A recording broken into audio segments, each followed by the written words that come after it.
Hello, my name is Andy and I am the Village Idiot. I'm armed with a car and a GoPro and an unhealthy amount of time on my hands. I'm using that time to attempt to visit every civil parish in England. You're watching the Ashfield series, 3 parishes which sit on the western side of Nottinghamshire between the towns of Sutton, Kirkby and Hucknall. Let's dive into them and see what they're like.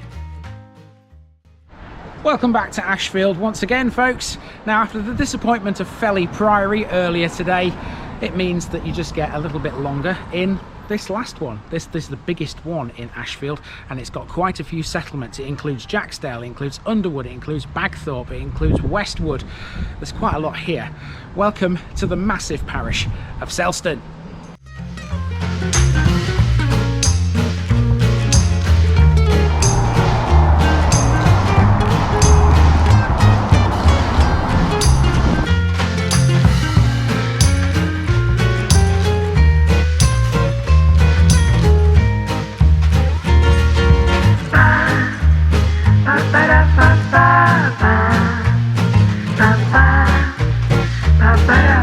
This video is sponsored by Bassett Law Pro Clean, specialist floor and upholstery cleaners based in Retford, Nottinghamshire. Do you have a commercial space, own a restaurant, hotel or pub, maybe an office block?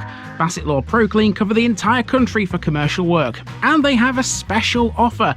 Quote the Village Idiot when you inquire and get a massive 7.5% off. Need it cleaned by the experts? Contact Bassett Law Pro Clean now. Here's my disclaimer for people who may be watching me for the first time. I say things as I would in my native accent and dialect. As a result, I may not pronounce things in the same way as the locals do. Remember, I'm a visitor. It's impossible to know everything.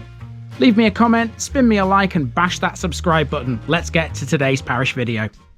For the last hurrah in Ashfield, we come to Selston, by far the biggest parish of the 3 here, and with lots and lots to talk about. Selston is situated on Nottinghamshire's border with Derbyshire, 11 miles northwest of Nottingham and 5 miles east of Alfreton. From the earliest times, agriculture was the main occupation, but beneath the soil here lies coal, the commodity upon which the village grew. No less than 16 seams outcrop at the surface within the boundaries of the parish, meaning once again we're in a coal mining area.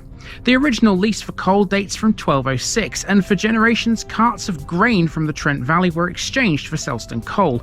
Initially the mine workings were shallow and small scale, but soon deeper shafts were sunk and the pace of industrialisation in the parish increased. By the 1850s, Selston had taken on the aspect of a modern colliery village. Alongside agriculture and coal mining, ironstone mining and framework knitting also provided some small-scale employment too. Longevity-wise though, mining here didn't last as long as it did at Annesley. The last Selston coal mine closed in 1985, and now few of the old colliery structures remain.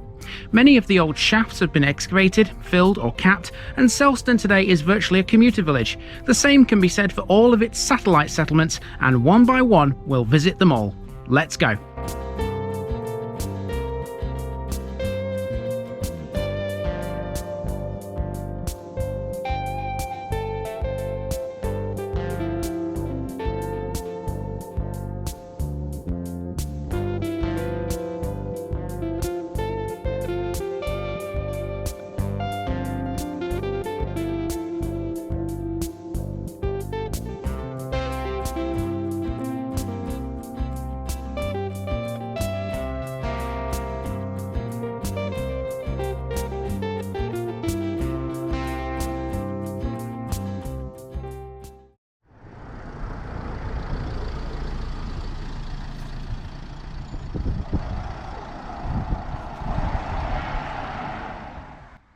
We start on Commonside in the far north of Selston, which is a road that runs into Derbyshire. Our first landmark is horsey themed. This is the Selston Equestrian Centre, a horse riding school providing lessons, stables, dressage, saddlery and livery services. Landmarks are few and far between in this first section because up here it's quite rural. That will soon change, let me tell you. The road name changes to Station Road, a reference to Pinxton and Selston Station, which you might remember from a previous episode. However, we are turning left for a pub, the 1664 built Horse and Jockey, which hosts the annual Selstock Beer and Music Festival. After the pub, the road starts to climb uphill. It's still pretty rural, and the views over the local countryside are immense. With every step, the view gets wider and better. Still climbing, the road starts to become a bit more populated. Eventually we reach the summit at Hobstick Lane. In the far distance, the M1 can be seen tearing its way through the landscape. We're actually in the oldest part of the village here. Selston grew rapidly to the south when coal mining became more important. The north is pretty much unspoilt as a result, and these hills go some way to proving just how lovely Nottinghamshire can be. Now in the far distance over there you can see a settlement. You won't be able to recognise what it is from here for obvious reasons because we're too far away from it. However, I know what that is because I have obviously been there and I can tell from the layout of it that it's Pinxton in Derbyshire. So this is very close here to the Derbyshire border, the Nottinghamshire-Derbyshire border. The church is sticking up just there. Don't know whether you can see it, but there we are. That's the church at Pinxton, if you can remember it. And speaking of churches, that's our next landmark here in Selston. If you continue up this road, you'll eventually come to the church on your right hand side.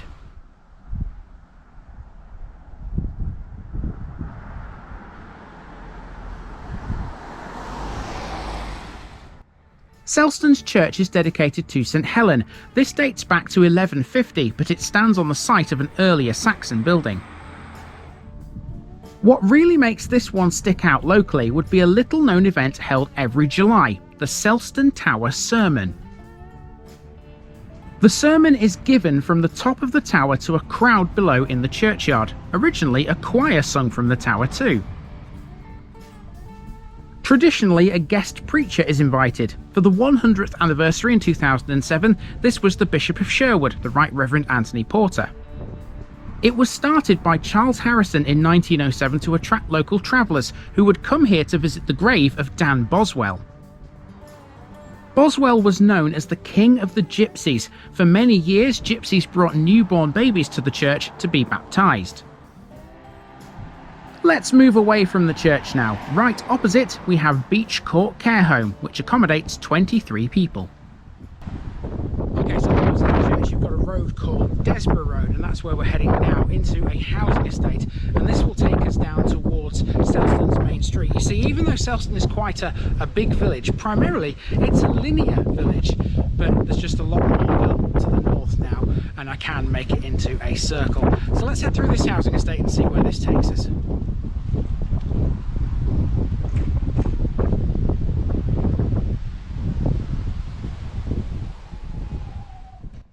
So now we've made our way through the oldest part of Selston, things will start to become a lot more modern.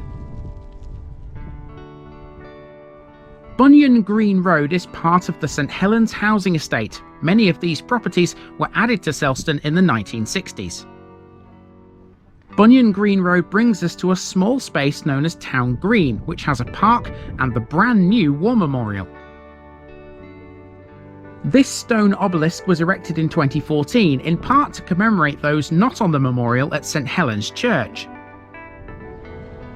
So now we're on the B600 Alfreton Road. This is the main road through Selston from east to west, and it's not flat.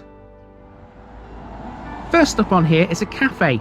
This is the old post office, or was. Just a week before filming, this closed its doors for the last time. Right opposite that we have the popular Selston Country Park. This was the location of one of the local coal mines, New Selston. Sunk in 1892, it was commonly known as the Bull Pit, named after a nearby pub which still stands today. It became a 9-hole golf course which is now closed. The site was reimagined in 2017, giving us the modern country park.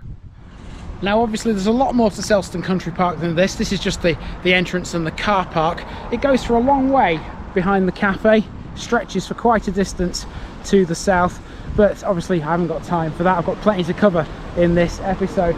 So let's head back out onto the main road and continue along it, turning right as we do, and eventually we'll come towards some of the shops you'll find in this place. In fact, there is a shop just up there with a post office.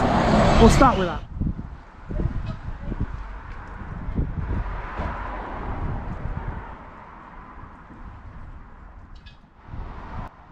That That shop and post office can be found on Linley Street, a typical terraced row which would have been miners' accommodation.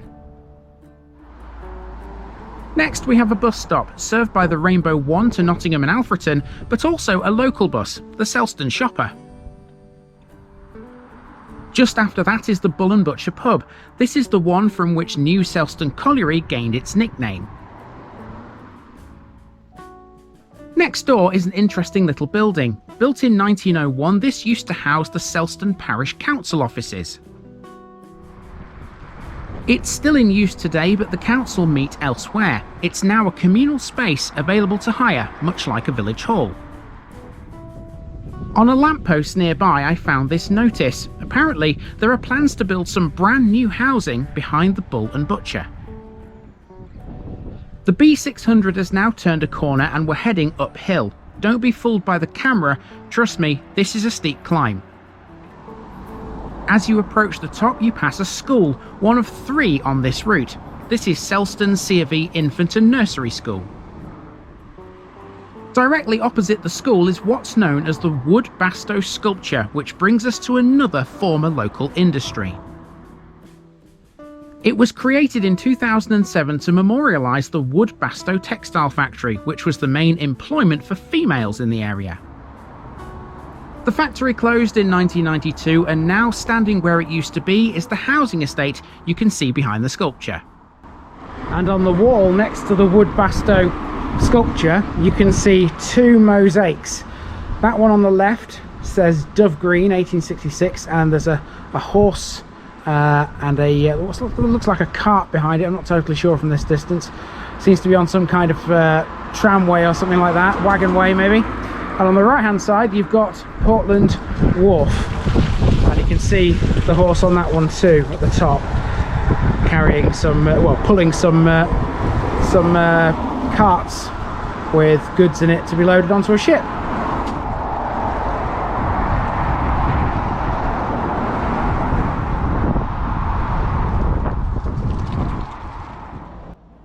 We've turned left onto Chapel Road. This is Dove Green Methodist Chapel, built in 1867. It used to be known as Middle Chapel. The building next door looks like it's seen better days, but it's still in use. It's the Tin Hat Dance Studio, also used by a community fitness group. We're now in the Matthew Holland complex. Selston High School, seen here, used to be called the Matthew Holland School. In 2006, having become a specialist school for visual arts, it changed its name to the Selston Arts and Community College. A few years later it became Selston High School, though it's remained a comprehensive school throughout. This is its dining hall. The Matthew Holland complex also features the Tin Hat Centre, which has the local library, a community cafe and Selston Food Bank. The red block opposite is the Selston Base 16 Young People Centre, which is next door to Selston Leisure Centre. The Matthew Holland complex is now Selston's only surviving trace of the Holland family. It was they who built the school. Matthew Holland's great-grandson, David, used to own a greengrocer's shop. In 2005 it was sold and it's now been demolished. Okay, so if you follow the footpath through the school, it effectively brings you to the end of Stony Lane. If you turn right here, you're heading back down onto the main street yet again, and there are more amenities and things to see down here. Let's go.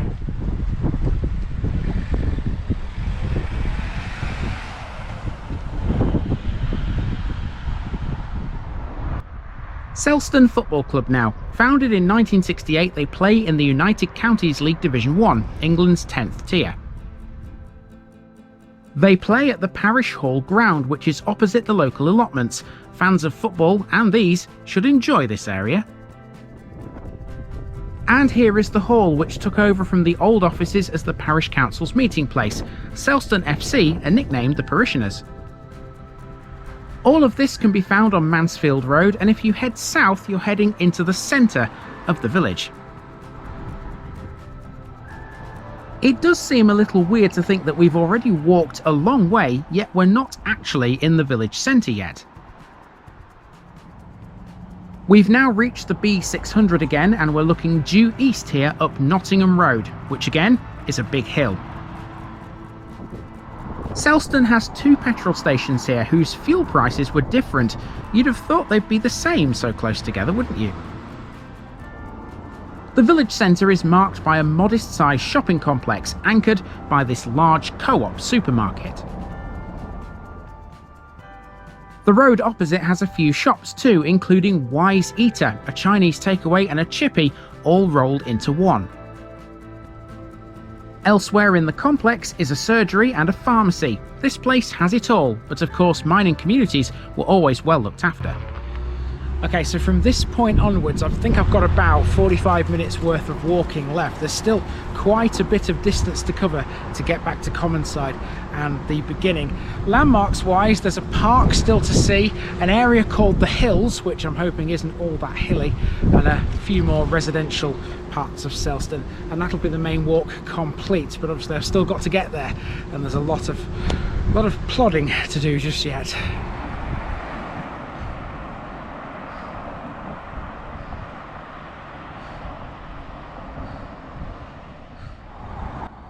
After climbing to the top of the hill, we're almost now at the highest point of the route, outside Wren Hall Nursing Home. Next door is a former pub, the White Lion, which has opened and closed several times. It's now a Gurkha restaurant. Annesley Lane now, which features another park, which is the largest of the lot. This is the Woodnook Recreation Ground. After climbing the shallow hill up to Ken's News, we are officially at the highest point of the walk. So now let's head downhill again. To do that, we're using Portland Road, passing Millington Springs as we go. This is a care home run by BKR CCH Limited. Around the back of the care home is an open space known as Holly Hill, but more commonly referred to as the Hills. Of all the things on the entire route, this was the one landmark which I've had to use a bit of guesswork for. Quite what these are or were, I'm not too sure. They seem very earthwork-like, but there are no records of any in the area. Whatever they were, I'm led to believe that many generations of Selston's kids have spent many happy hours playing on these. After walking through the hills, we're onto Victoria Road, and from here you can really appreciate how high you are elevation-wise. There's a chapel at the end of the road. This was built in 1899 as a Christian's meeting house. I believe it's still active too. Portland Road then becomes very residential. This area was called New Portland when that church was built, but it's now morphed into Selston. It's not all houses. Along here you'll find the Dog's Paws, a micropub which is housed inside a converted former post office.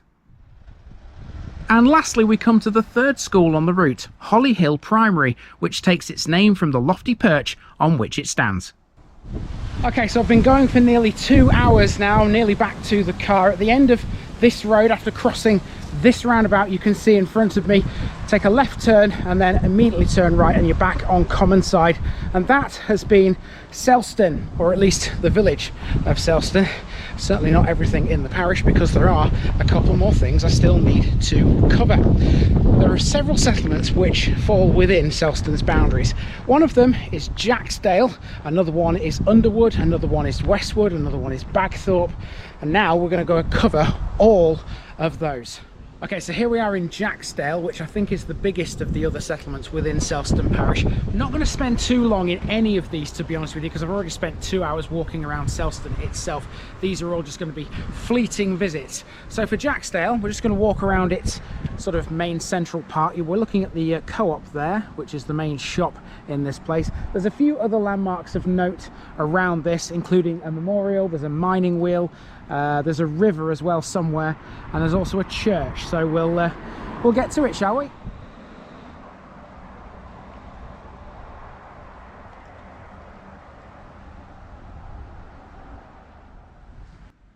Jacksdale is right on Nottinghamshire's border with Derbyshire. As such, this is the westernmost community in the county. It's linked to Westwood and serves as the main amenity base for both villages.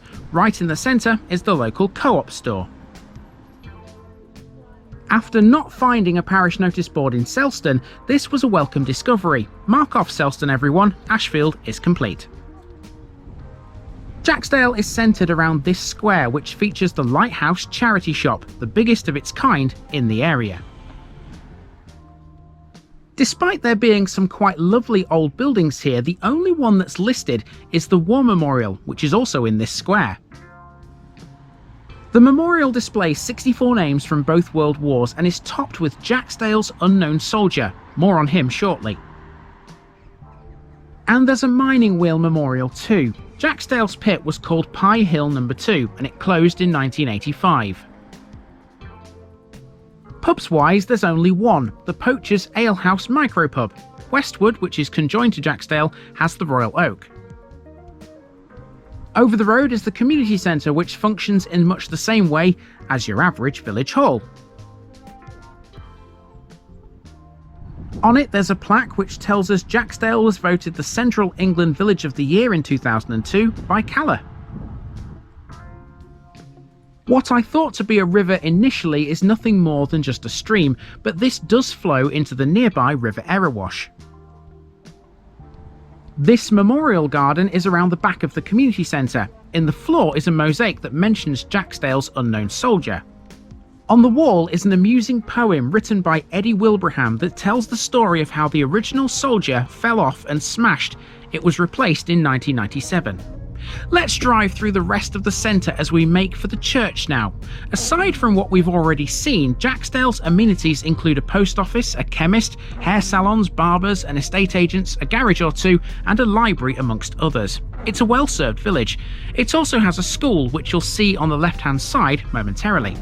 Jacksdale also once had the Grey Topper music venue. Many well-known bands and singers appeared there in the 1970s, like Billy Fury, the Bay City Rollers, Hot Chocolate, Ultravox, The Specials, and Simple Minds. Once, the Angelic Upstarts played here, a violent gig that's gone down in Jacksdale folklore. Even though we're still in Jacksdale, St Mary's Church is defined as being in Westwood. It's located at the top of Church Hill. It's a daughter church to St Helen's in Selston. Made of red brick, it's also much more modern, having been built in 1898. It was designed by the architect Percy Henling Curry, and its purpose was simply to serve the expanding mining villages. Francis Cowper, the 7th Earl, provided the land it stands on, and funding was provided by James Oakes. It cost £2,000 to build. Okay, so that will do me for Jacksdale. I know full well there are other things here in this particular village which I probably could have caught as well, but when you consider that there are other places still to cover and this is already a long video, I think this is just about going to do it actually for Jacksdale. Now, next we're going to go to Westwood and then on to Bagthorpe, and we're going to drive through both of these places because they're much smaller than Selston or Jacksdale. Let's hop in the car and get to them.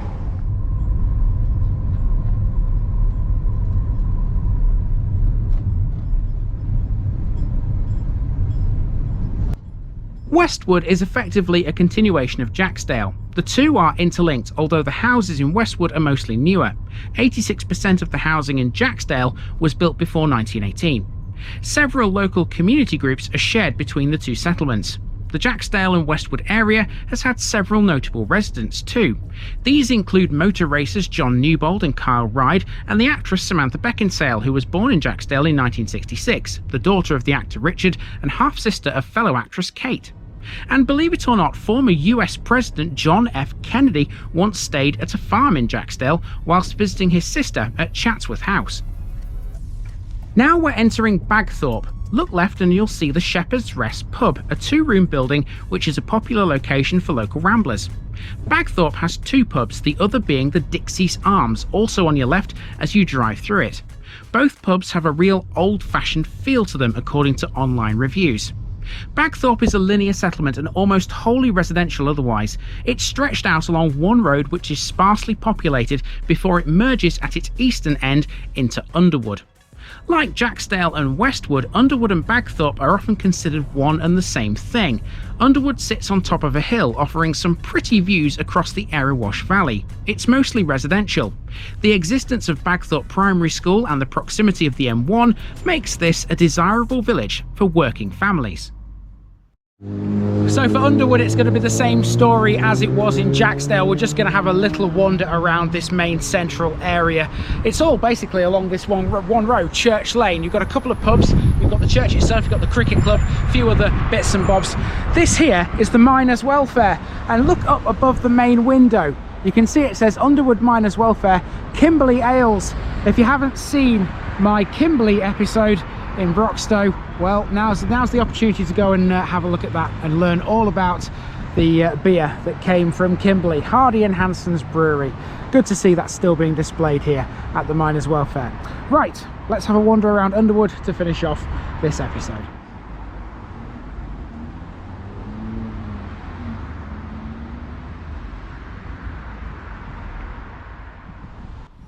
There are several pubs in Underwood. As well as the Miners' Welfare, it has the Red Lion, the Dog and Quail, and the Hole in the Wall. Underwood Miners' Welfare Cricket Club were founded in 1894. This has 2 Saturday teams and 1 Sunday team.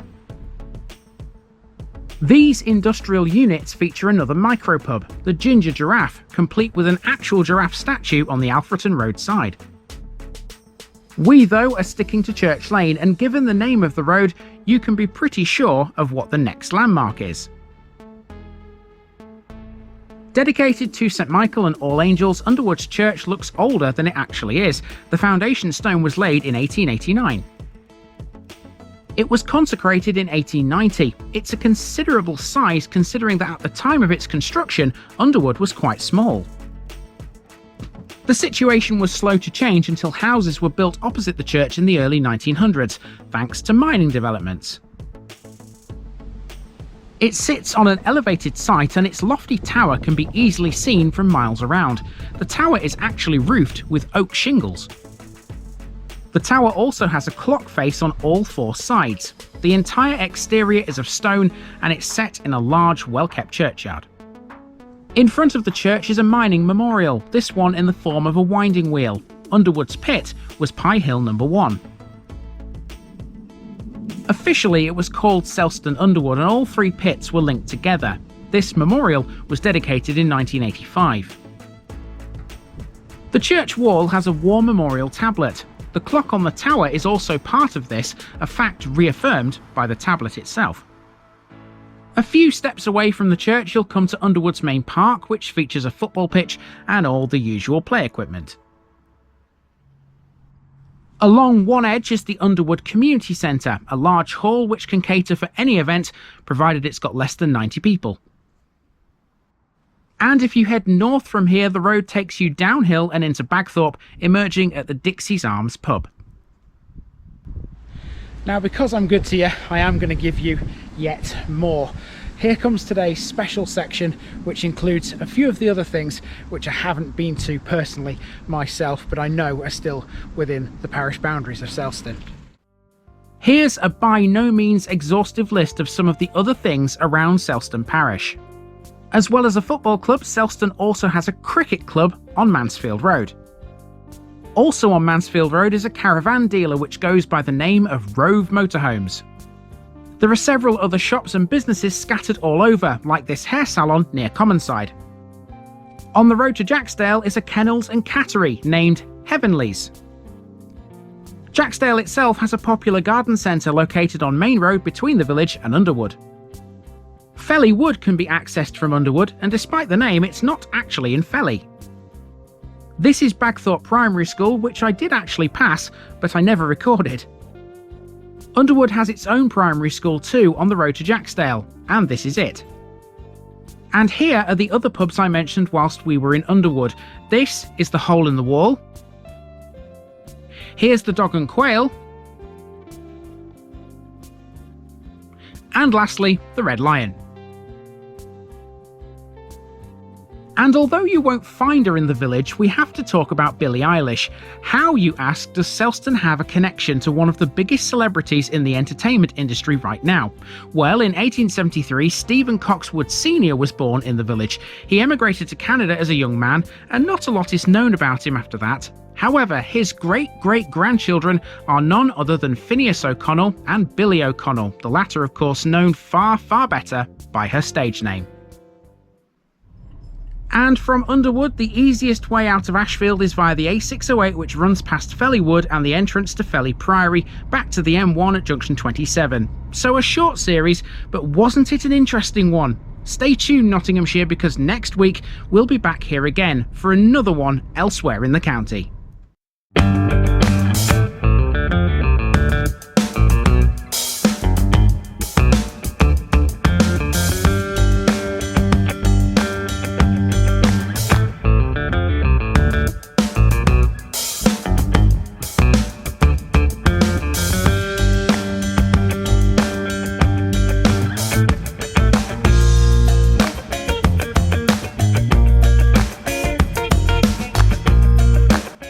Thanks for watching this video, folks. Don't forget to like this episode if you haven't already. It really makes a difference with YouTube. If you're new here, subscribe to the channel for more videos like this, and give us a share too if you've got friends who'd like it. You can find all the links to my social media accounts below, as well as my Buy Me a Coffee page where you can donate to the channel. Also, if you've enjoyed this episode, have a look at some more videos in this series. Until next time, I've been Andy, also known as the Village Idiot, and I'm out.